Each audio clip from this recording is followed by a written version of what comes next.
Pondok Pesantren Tahfiz Darul Quran, Besutan Yusuf Mansur, yang ada di Kota Tangerang, Banten, banting harga. Jika sebelumnya uang masuknya kisaran 55 juta sampai 66 juta rupiah, tahun ini dipangkas menjadi 30 juta rupiah.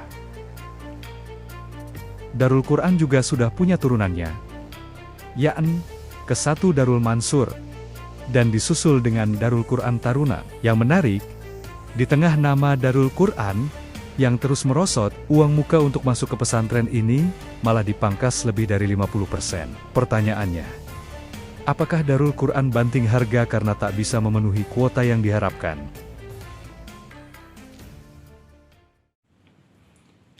Bismillahirrahmanirrahim. Assalamualaikum warahmatullahi wabarakatuh. Sahabat Nahi Mungkar, dimanapun Anda berada, semoga dalam keadaan sehat walafiat, dilancarkan rezekinya, dan selalu dalam lindungannya. Sahabat, bulan Juni adalah bulan di mana semua lembaga pendidikan itu melakukan rekrutmen para pelajar dan santrinya, baik sekolah umum maupun pondok-pondok pesantren. Nah, di bulan Juni ini pula, jauh sebelumnya, Yusuf Mansur yang sudah punya pesantren dengan brand Darul Quran, lalu punya juga namanya pesantren Darul Mansur, pada tahun ini 2025 dia meluncurkan produk baru yang bernama Daku Taruna, Darul Quran Taruna. Nah, di beberapa brosur dan websitenya itu tertulis cukup murah meriah, ya, dengan uang muka hanya 1 juta, lalu bulanannya hanya 500.000 rupiah. Tetapi setelah kita telusuri dan kita dalami, ternyata tidak demikian. Ada unsur penipuan terhadap masyarakat, terutama dan wabil khusus tentang informasi uang muka atau uang gedung, yang di brosur maupun di websitenya itu tertulis 1 juta, ternyata 4 juta lebih. Nah, apakah ini sebuah modus baru atau bagaimana? Anda bisa menyimpulkan sendiri.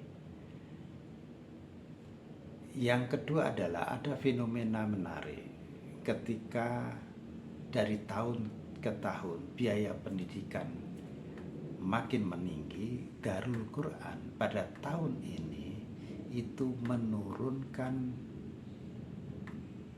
uang gedungnya atau uang muka, yakni yang sebelumnya uang muka atau uang gedung itu kisaran 55 sampai 66 juta rupiah, tahun ini turun menjadi 30 juta rupiah.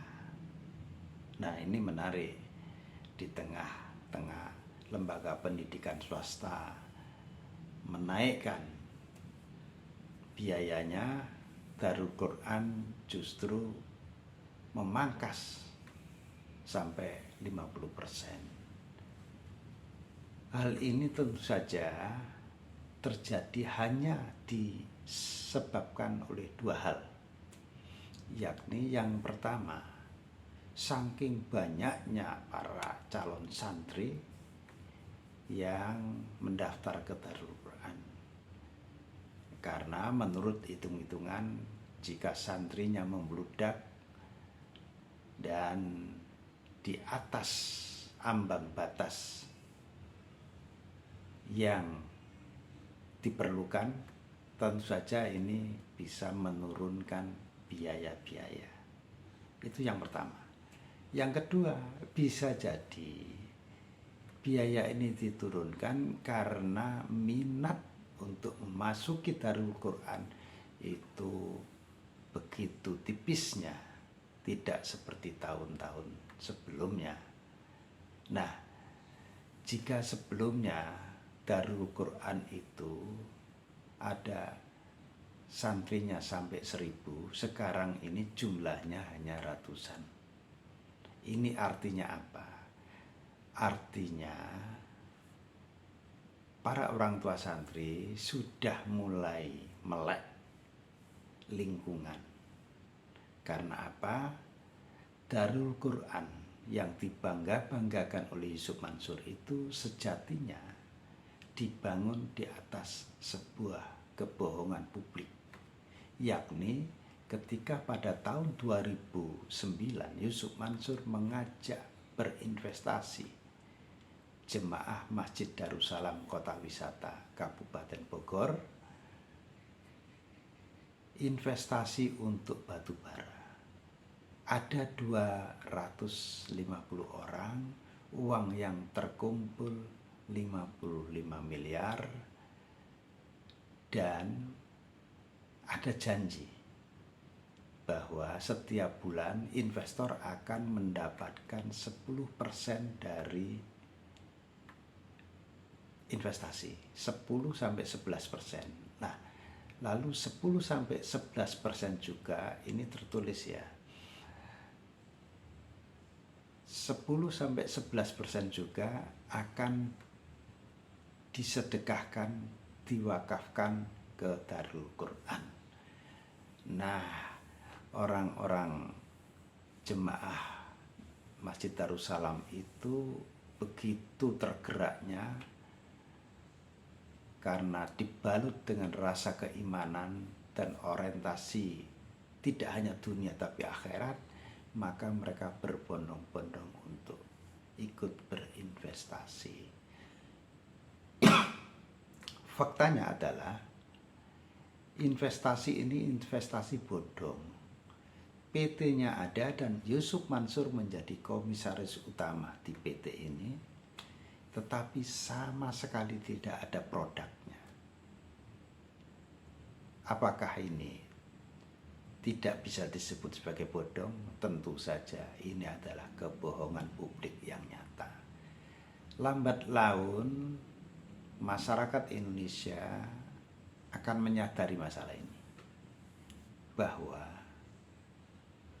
gedung-gedung yang dibangun untuk Darul Quran di kota Tangerang sana itu antara lain diambil dari investasi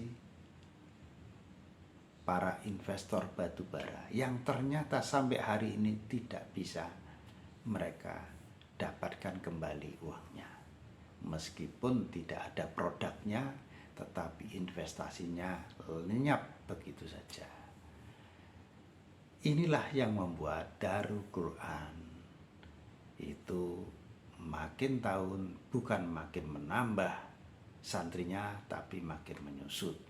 Begitu pula Darul Mansur yang ada di Jalan M. Toha yang bersebelahan dengan Hotel City di kota Tangerang sana, ternyata juga sudah tutup karena muridnya tidak memenuhi kuota. Lalu tahun ini dia membuat yang namanya Daku Taruna, Darul Quran Taruna, yang lagi-lagi masyarakat disuguhi oleh sebuah fenomena kebohongan publik.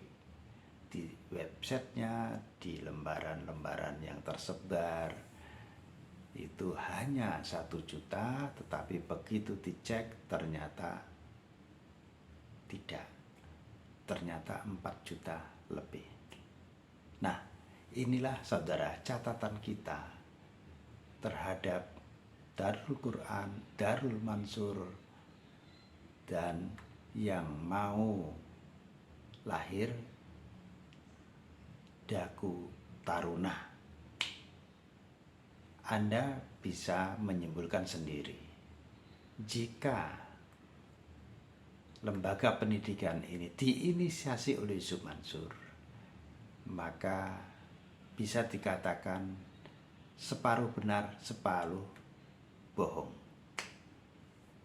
Ada sisi benarnya, mungkin produknya ada, tetapi ada sisi kebohongannya, yakni antara lain biaya yang dikeluarkan untuk mendidik para santri di lembaga-lembaga ini. Beberapa waktu yang lalu itu Darul Quran bahkan memberikan beasiswa. Persepsi masyarakat tentang beasiswa adalah semuanya gratis, tapi faktanya beberapa orang tua yang mengirimkan anaknya sebagai santri yang berbeasiswa ternyata juga mengeluarkan duit yang berjuta-juta pula setiap bulannya. Saudara, bagaimana pendapat Anda? Jika Anda punya pengalaman terhadap Darul Quran, silakan ditulis di kolom komentar. Dan jika video ini dinilai bermanfaat, silahkan di-share bahwa kebenaran perlu kita tegakkan dan kebohongan perlu kita berangus bersama-sama. Terima kasih. Billahi taufiq wal hidayah. Waridho wal inayah. Wassalamualaikum warahmatullahi wabarakatuh.